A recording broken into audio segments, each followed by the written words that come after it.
Kadpa sa una, ako nangandoy nga makahawas sa kalisod sa panginabuhi.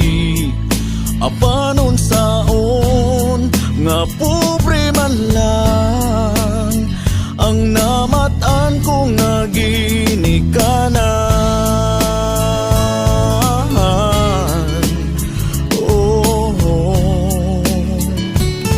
Dawaton ko lang ang tanan.